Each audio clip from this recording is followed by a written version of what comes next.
Here it is, just into summer. Guess what happens? The nut breaks to my salt cell. And this is the turbo cell. This one's the T cell 940. And of course, this breaks. The thing is spewing out water all over the place. So what do? Well, the last time that happened, I replaced this whole area right here. And since I did it once, the only way to do it, you got two options. You can cut this here and put an insert in so you have like another 2-inch connector on it. It reduces the flow. And everyone I talked to and a lot of research that I did says that maybe reducing the flow isn't a good idea. I got to be honest, I'm not enough of an expert to tell you whether that's a good thing or bad thing. I just decided to do what is next, another option, which is this split nut. And I will link everything into the description, but you're going to see something that's pretty interesting what I had to do here, because like I said, it's Arizona. It's been 110 here for a few days, so it's not producing chlorine. That's not a problem. I have my chlorine. I just pour some other chlorine in, but it's also windy in Arizona. There's something called the monsoon, so there was a big mess in the pool. So I had to do something a little bit constructive or outside of the box thinking. And I'll show you what I did when I take this off. So the first thing you have to do is take this nut off to install that. And I already cut this very gently with a saw because I had to get this off. I had to think of a creative way to still kind of use this thing, to make it usable for the last few days, because for whatever reason, like I said, I'll link to the description of this on Amazon. Amazon's out of it though as I record this, and so was every place in the valley here in the Phoenix area. So I had to wait a few days to get it. So that's why I had to do this interesting JB Weld thing that surprisingly worked okay. I'm not going to say it was 100% tight and there wasn't any dripping. There was definitely dripping, but it wasn't spraying out like it was before. What I did was I cut it and I put the JB Weld in between. You can still see where the JB Weld's in there. I broke this again, taking it off, and then put this very, hose clamp around there. I had to make one out of a couple of them. And it held enough to, like I said, just have a few drips here or there, which was perfect because at least the pool looks okay. I'm not going to say it looks fantastic, but it looks okay. So that's the thing now. I have to put this on. And one of the things I like to do with this channel is to show people that no matter what people may think about their abilities, they probably have more abilities than they think. And I just like to show people how I do things with one hand.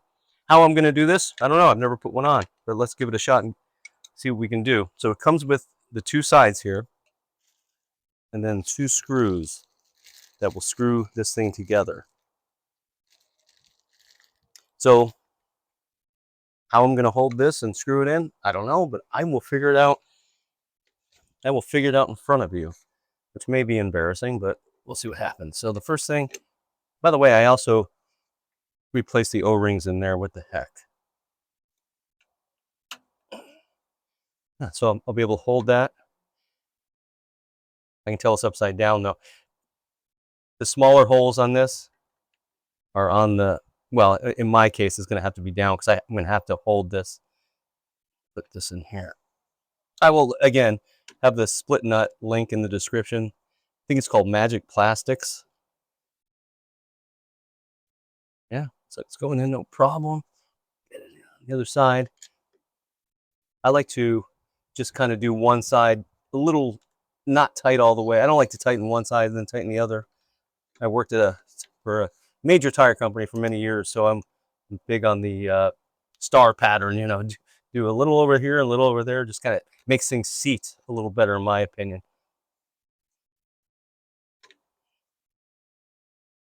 But again, the holding is a little bit of a challenge, but no. Who else is going to do it for me? I'm going to have to do it single-handedly, right? Literally, not even figuratively.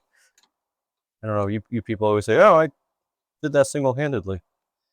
Really, hold my beer. Yes, I'm right on that. I would definitely tighten these as much as you possibly can. Yeah, there we go.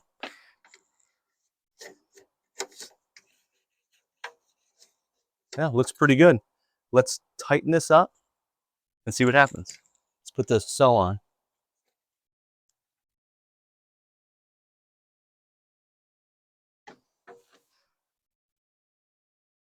The reason why this works, is because you're really just putting those two flanges together, or those two spots together where the O-ring comes in. It has nothing to do with this split here. It's going on pretty well. Let's hope this thing works.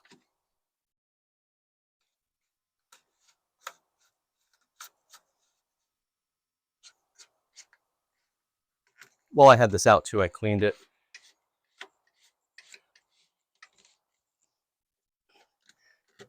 Pretty much just want to hand tighten these. Okay, the moment of truth. I'm gonna flip this thing on right now.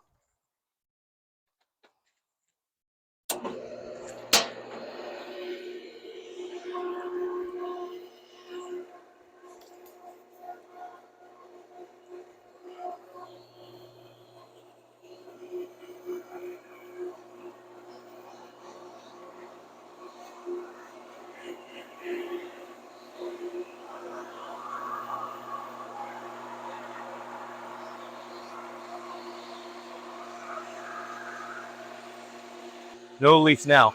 I did something that I don't recommend, especially if you have two hands. I really don't recommend doing this. I use my channel locks. It's hard for me to tighten these with one hand, so I don't mind giving them a little, just a little bit of a crank with this. And I may have done it a 1/16 of an inch over, and as soon as I did it, it stopped leaking. But again, if you can do it with your hands and just do it hand tight, that's the proper way to do it. If you have to be adaptive like me, it's okay, but just be careful and don't over tighten these things. So I hope you enjoyed this video. If you did, give it one thumb up.